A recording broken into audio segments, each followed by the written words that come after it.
Good evening. I'm Pastor Michelle Brennan, and I'm the Family Life Director here at First United Methodist Church in Jamestown, North Dakota, and I want to welcome you to the last session of the United Methodist Women's Mission Youth Study, Finding Peace in an Anxious World. And so after tonight, we go forward with some tools for managing anxiety, finding peace, and living wholeheartedly as God means us to be. Just a little note for you to keep in mind that following this broadcast, our tech person, Tyrell, is going to group all these sessions together and put them under our playlist. And so in the future, if you want to do a unit study or if you want to do a small group study in your church, you can come to our live stream website and hit the playlist tab and find the sessions all together in one rather than having to search through our history and try and find them. So keep that in mind, as perhaps you'll want to do the study later, or maybe you want to go back and look at some of the sessions later on. So also this evening, our format's going to be a little bit different. We are not going to have any specific discussion buddy questions tonight when we sign off. Instead, I'm going to leave that open to you to have free discussion. And I hope that in the days following this, that you will continue to keep connection with your buddies and continue to discuss things as they come up for you. It's good to have that partner, that accountability partner, someone to check up with and to check in on how things are with your soul, as Methodists would say. Also, we will not have hints for our sign-off song tonight. We're going to be doing something different, having music at the beginning and the end. But for those of you, I know there's one person from Jamestown First and one person from Jamestown St. Paul's who guessed the songs each night. And I know there's others of you out there who did. And I wish I could give you all a reward for that. But my reward for you is what I used to tell my kids when they brought home A's, the satisfaction of having done a good job. And for those of you who maybe didn't do so well in guessing the songs, I just want to say, Reader's Digest Word Power. Every month, Reader's Digest comes, and every month the first thing I do is word power, and I have never finished in the top tier. Sometimes I don't even make the middle tier. But that hasn't stopped me from enjoying reading and enjoying writing, and so even if you didn't guess many of the songs, it shouldn't be deterring you from enjoying music.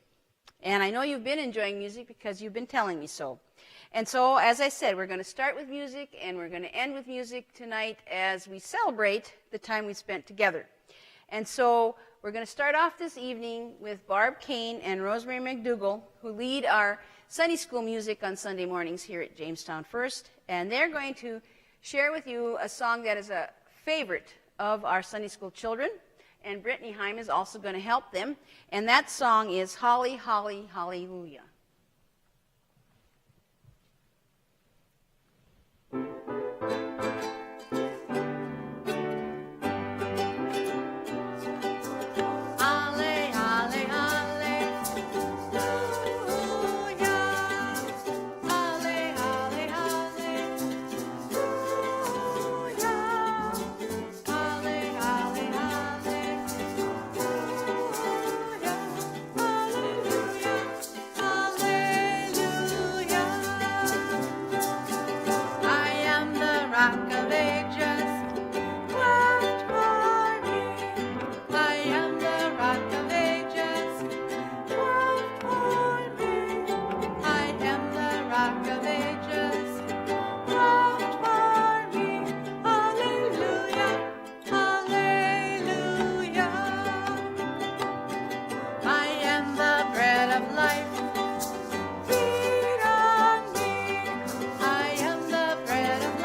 Thank you. That was awesome. And so each night we have started with the Serenity Prayer, and so we will start again this evening with our Serenity Prayer. So pray with me. God, grant me the serenity to accept the things I cannot change, courage to change the things I can, and the wisdom to know the difference. Thank you.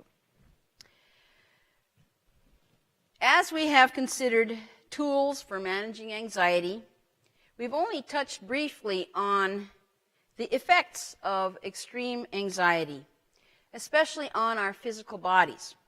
And so tonight we're going to spend a little bit of time talking about that. And we're going to focus in on two in particular, the effect of trauma and the effect of stress. And so we're going to start with the effect of trauma. Trauma affects our ability to cope with life. It has lasting effects on our bodies, our minds, and our spirits. Whether it's physical trauma, mental trauma, emotional trauma, or spiritual trauma. All trauma has an impact on us. And so post-traumatic stress disorder is not exclusive to military personnel. Police officers experience it, fire and rescue and first responders, people who have experienced child abuse or domestic violence will experience PTSD. And recently, with the coronavirus, we've become aware that trauma and severe anxiety is being experienced by our healthcare workers, our essential services workers. And in the days ahead, we need to be caring for those friends and family that we have that are on the front lines. And as a church, we need to also be concerned about just and equitable treatment of people as this crisis continues. And so we're going to begin this evening with a few of the signs of PTSD, because if we're going to support people, we kind of have to know what it looks like. And so here are some of the signs of PTSD. Irritability, anger, negativity, being easily startled or hyper-aware, sleeplessness, haunting dreams and memories, depression, self-medicating with drugs or alcohol, hopelessness, suicidal thoughts. I'll give you a moment to write those down.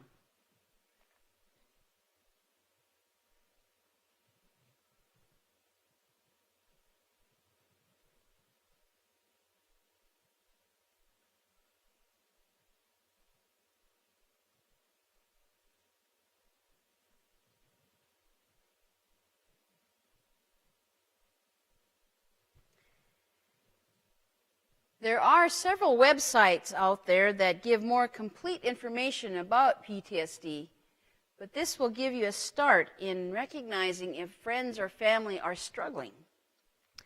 And then we have another slide. This slide is a reflection of TED Talk by Nadine Burke-Harris on how childhood trauma affects our health across a lifetime. They did a study. It was called the Adverse Childhood Experiences Study. And they put scores on kids' experiences. They called them ACEs scores. And so they measured what toxic stress does in developing brains and physiology. Abuse, extreme chaos, and severe neglect. And as they studied these things in children and across a lifetime, they discovered that for people who had high ACEs scores, that they had a higher physical and mental health concern issues later in life. And that was whether or not they engaged in high-risk behavior like drinking or smoking or not. Their body took on that trauma as children and continued to affect their health throughout a lifetime. The constant stress of the fight or flight mechanism that all of us have in us, when it's continuously activated in children in extreme situations, it affects the development of their brains and their bodies. Thank you. Harris went on in her TED Talk to explain that this is a public health issue and crisis that's been going on for a long time. And it's not limited to those neighborhoods, as we sometimes like to think and say, because all of us, when we start to think about it, know people in our families or friendship circles who have experienced these things. Even in our churches, we know people who have been experiencing these things. And so the reality is that we as friends and family and a church need to be supportive and compassionate of current children experiencing adverse childhood experiences and those adults among us who are products of these adverse childhood experiences, so that we can be God's instruments of healing in a broken world. And now we'll move on to stress. And we have a slide about stress and what high stress does to our bodies. In Brian Walsh's YouTube on the impact of high cortisol on our bodies, we learned that like trauma, stress can have lasting effects on our bodies and our minds and our spirits. And so high stress will lead to high cortisol. And high cortisol will impact blood sugar levels, insulin levels, our craving and our appetite for foods that aren't good for us. High stress and high cortisol will lead to obesity and diabetes. Lower our immune systems, create inflammation in our bodies, and even affect our brain and its functions, making it difficult for us to concentrate. Our memory and depression are also results of continuous high stress and high cortisol.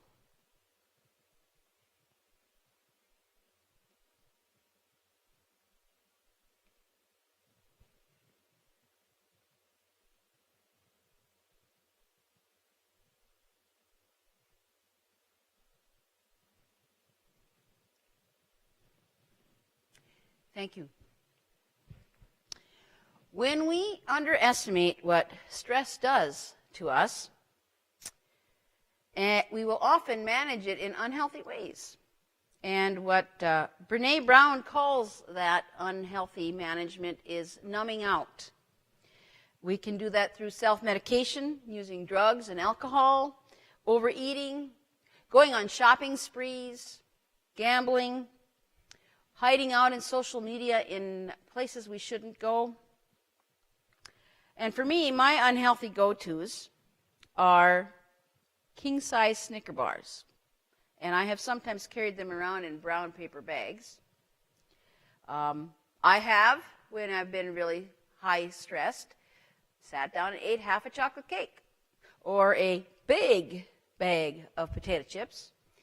And I've been told that when you're really stressed out, another good way to handle that is to just get a jar of peanut butter and sit there and eat it.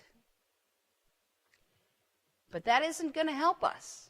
It isn't going to help us. It's not healthy because Brene Brown says that when we numb out negative feelings, we also numb out positive feelings.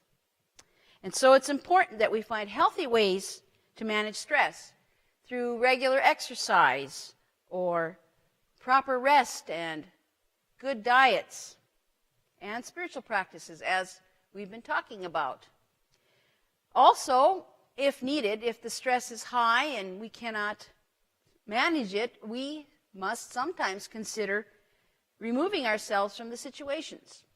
Laura Vandernoot Lipsky, in The Age of Overwhelm, one of the books that's been part of our study, says that it's important for us when we're in extremely high stress environments to discern if and when and how we should leave that situation. And she has a strategy which she calls her, or our, walk away power. She says, use your walk away power, even if you only do it in your mind. In other circles, I think they call it detaching, but use your walk away power. Only when we properly care for ourselves can we care for others. And that's where our Bible application comes in tonight. Tonight we're going to look at Luke chapter 6.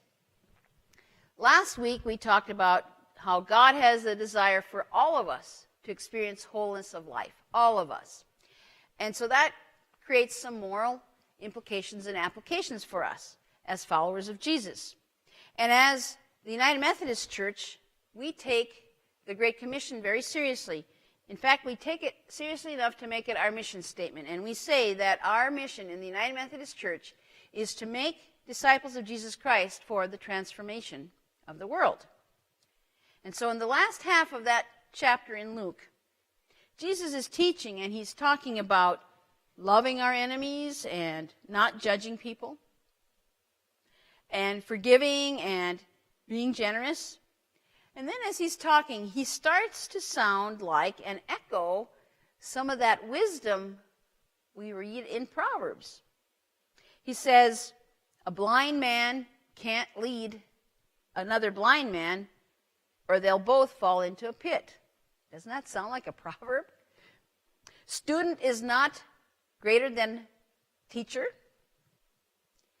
You can't take a speck out of someone's eye if there's a plank in your eye. Good trees bear good fruit. Bad trees bear bad fruit. A wise man builds his house on a rock. A foolish man builds his house on sand.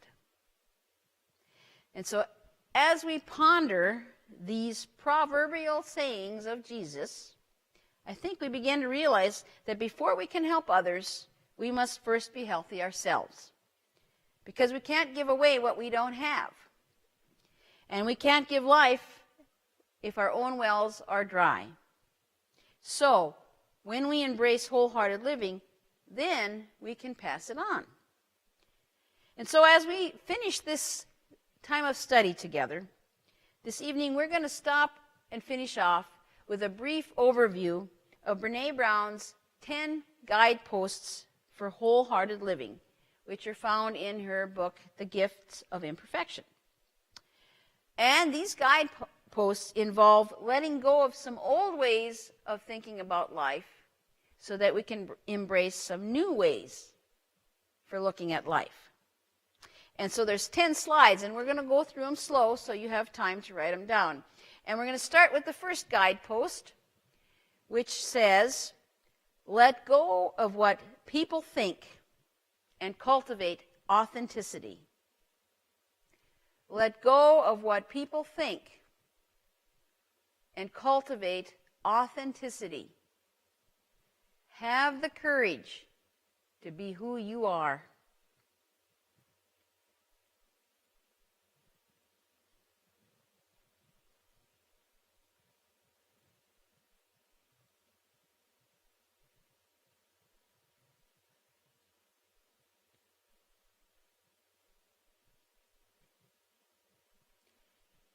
Guidepost number 2.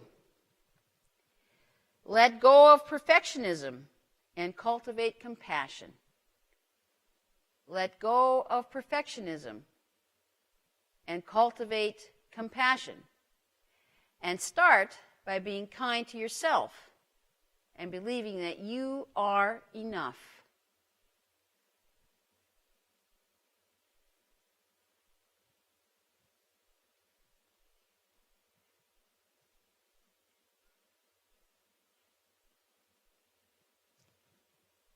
Guidepost number 3. Let go of numbing and powerlessness and cultivate a resilient spirit. Let go of numbing and powerlessness and cultivate a resilient spirit. Develop the skills and the support system that help you overcome difficulties.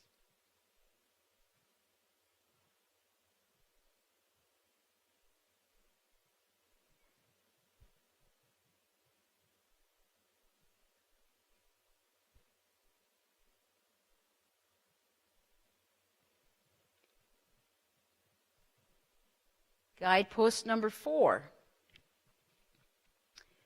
Let go of scarcity and fear of the dark and cultivate gratitude and joy. Let go of scarcity and fear of the dark and cultivate gratitude and joy. Anxiety and fear breed scarcity. Take note of what you have, not what you lack.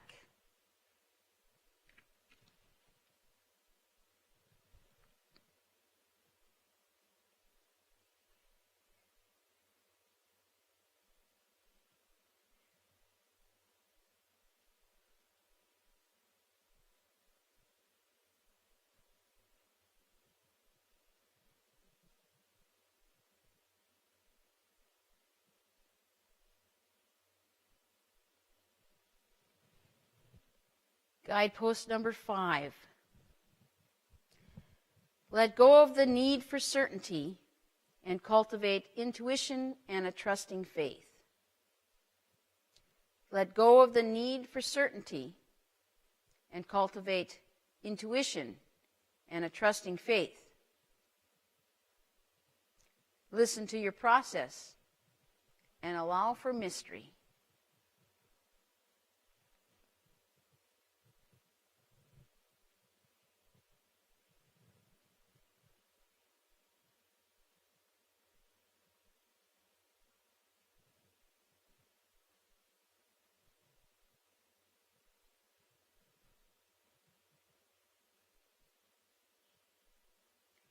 Guidepost number 6.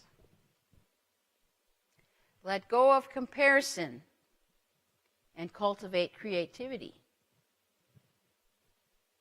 Let go of comparison and cultivate creativity. Contribute to the world. Create.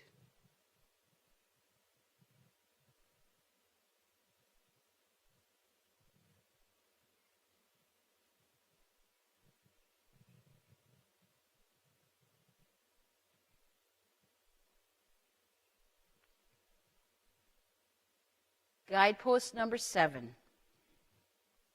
And I think this is a really important one for us.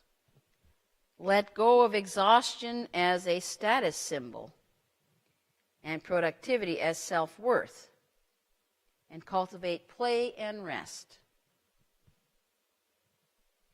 Let go of exhaustion as a status symbol and productivity as self-worth, and cultivate play and rest.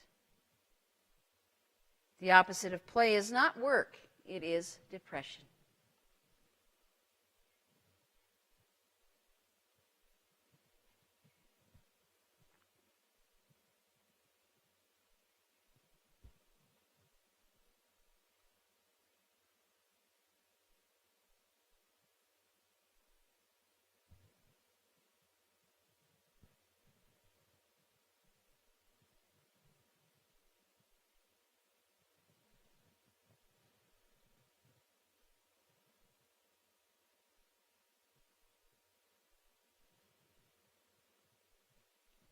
Guidepost number 8.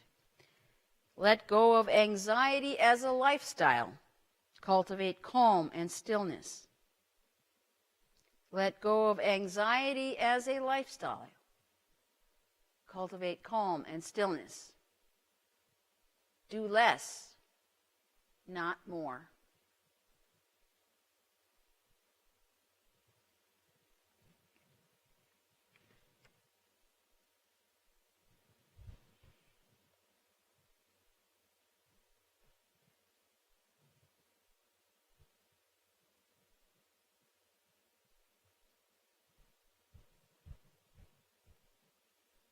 Guidepost number 9.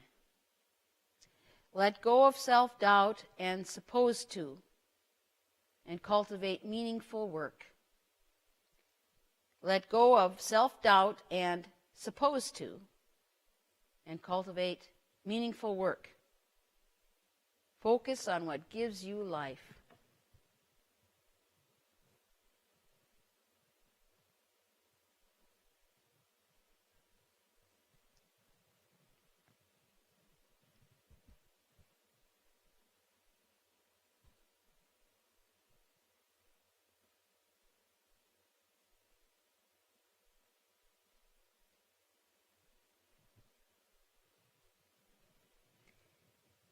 And guidepost number 10.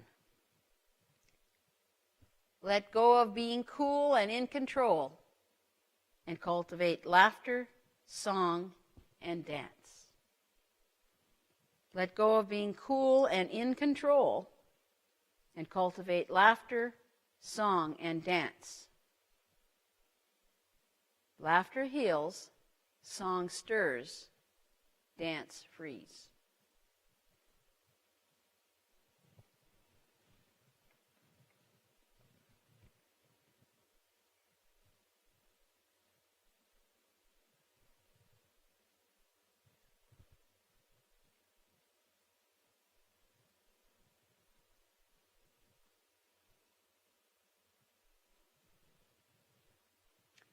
Thank you, Tyrell. I want to say thank you to Tyrell Schlecht, who's been our media tech person these past 6 weeks, and once again remind you that we're going to be posting this under the playlist tab for easy access in your future studies. I also want to thank Barb Kane and Rosemary McDougall for providing the start-off song this evening, and also thank you to Barb and her husband Roger for the song that they shared last week. And, of course, thank you to Meredith and Brittany for their piano and organ duets these past few weeks and giving us our sign-off songs on a regular basis. Our sign-off song tonight is another celebratory favorite of our congregation here at First United Methodist Church. And it's hymn number 261 in our hymnal, Lord of the Dance. The music of this hymn by Sidney Carter is an adaptation of the 19th century Shaker song, Simple Gifts. Dancing during worship in the early Shaker tradition was a spontaneous response to the Holy Spirit, which later evolved into a more formal dance pattern. Dancing, or laboring as it was called by the Shakers, would go on continuously with the same verse repeated as long as the gift lasted. The phrase, Lord of the Dance, may have roots in English folklore, where the convener of the annual fair was the Lord of the Dance. And when you get a chance to look at that hymn in your hymn book, Carter's words in this hymn invite humankind to join Jesus in the dance of salvation. Join Jesus in the dance of salvation, of which he is Lord. I want to thank you all for being with us these 6 weeks and part of this study. And may you indeed have peace in the days ahead. And until we meet again, stay safe.